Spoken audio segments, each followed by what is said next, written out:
Hello प्यारे बच्चों, ये हमारे मिशन बुनियाद की डे 4 की वर्कशीट है जिसमें संख्याएं पर संबंधित कई क्वेश्चन दिए गए हैं जिन्हें हमें सॉल्व करना है। अब जैसे हमारा पहला है, निम्न चित्र को देखकर संख्याओं को अलग अलग समूह में लिखें। तो पहला है हमारा, ये सर्कल बना दिया गया है। इसमें आपको क्या दिया है, n लिख दिया। n का मतलब है नेचुरल नंबर यानी प्राकृतिक संख्याएं। w लिख दिया, इसका मतलब है होल नंबर मतलब पूर्ण संख्याएं। और आई लिख दिया मतलब पूर्णांक, मीन्स इंटीजर जिसको हम बोलते हैं। तो नेचुरल नंबर या प्राकृतिक संख्याएं बच्चों हमारी कहाँ से शुरू होती हैं गिनती में? 1, 2 से 3, 1 से लेकर जितनी भी गिनतियां होती हैं आगे तक वो सारी हमारी कौन सी संख्याएं होती हैं बच्चों? प्राकृतिक संख्याएं।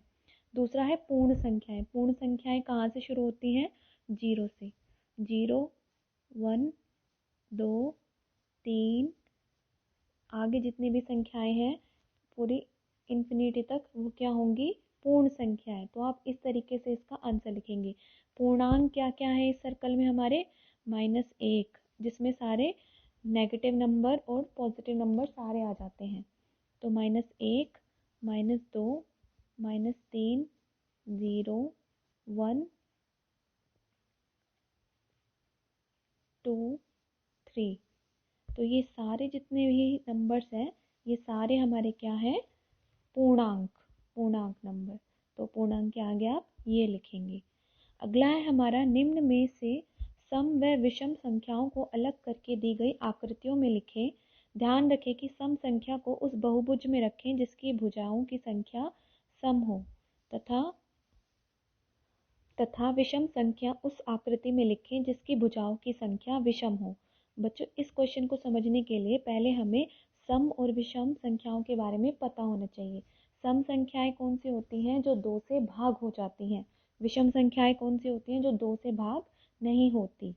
तो पहले हमें इसमें क्या करना है, जितनी इस आकृति की भुजा है ना, अगर वो सम है तो इसके अंदर हमें सम संख्या लिखनी है। अगर वो विषम है तो इसके अंदर हमें विषम संख्या लिखनी है। अब सबसे पहले हम इनकी भुजाएं गिन लेते हैं। देखो इसकी कितनी भुजाएं हैं? 1, 2, 3, 4। 4 भुजाएं हैं इसकी। इसकी 3 भुजाएं हैं।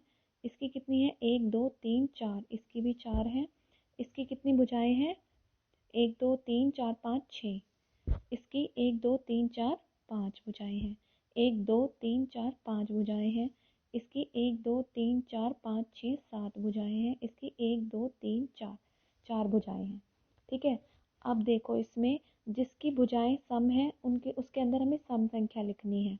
तो पहला है हमारा 35। 35 देखो, 35 एक सम संख्या है या विषम संख्या है? 35 2 से भाग नहीं होता तो ये कौन सी संख्या है? विषम संख्या। तो यहाँ पर जिसकी भुजाएं 3 है इसके अंदर हम इसको 35 लिख देंगे।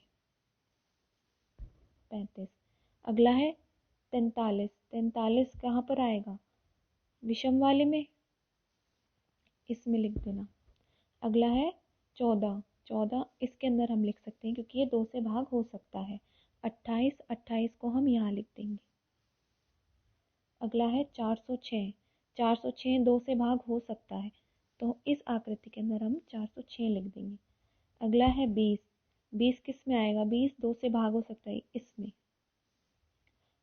अगला है 89 तो ये इसमें आ जाएगा। अगला है 57। 57 भी एक विषम संख्या है तो हम इसमें लिख सकते हैं।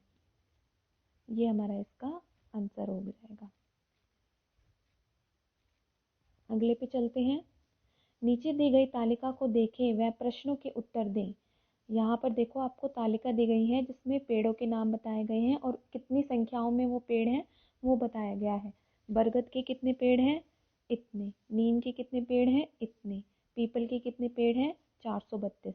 तो आपको बताना है पहले पार्ट में पेड़ों की कुल संख्या।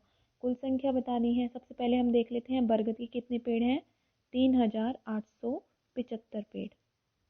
अगला है नीम के कितने हैं? 2554। और पीपल के कितने हैं? 432। इन सब का कुल करो, जोड़ करके आएगा 6861, यानी इतने पेड़ हैं। अब इनमें से बताओ किस पेड़ की संख्या सबसे अधिक है? तो इसमें से देखो सबसे बड़ी संख्या कौन सी है? 3875। तो बरगद के पेड़ की संख्या सबसे अधिक है। यहाँ पर लिखोगे बच्चों बरगद। अगला है बरगद के पेड़ों की संख्या पीपल के पेड़ों की संख्या से कितनी अधिक है।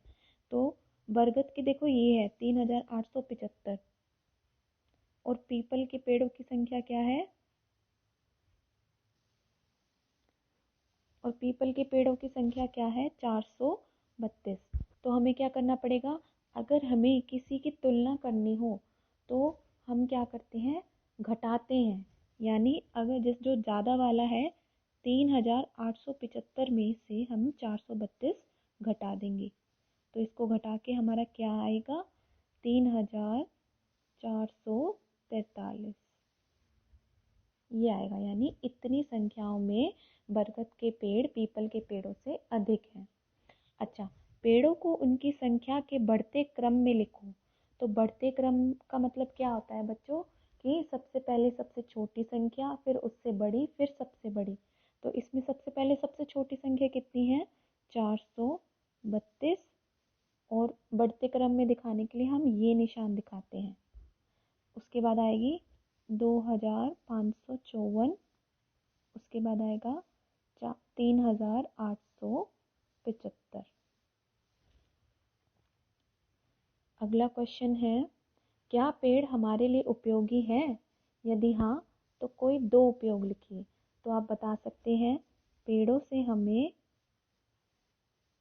स्वच्छ वायु मिलती है, स्वच्छ वायु मिलती है, और दूसरा क्या लिख सकते हो आप, पेड़ों से हमें फल, लकड़ी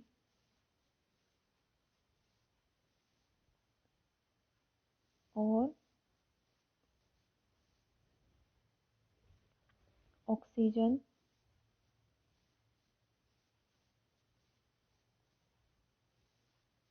मिलती है।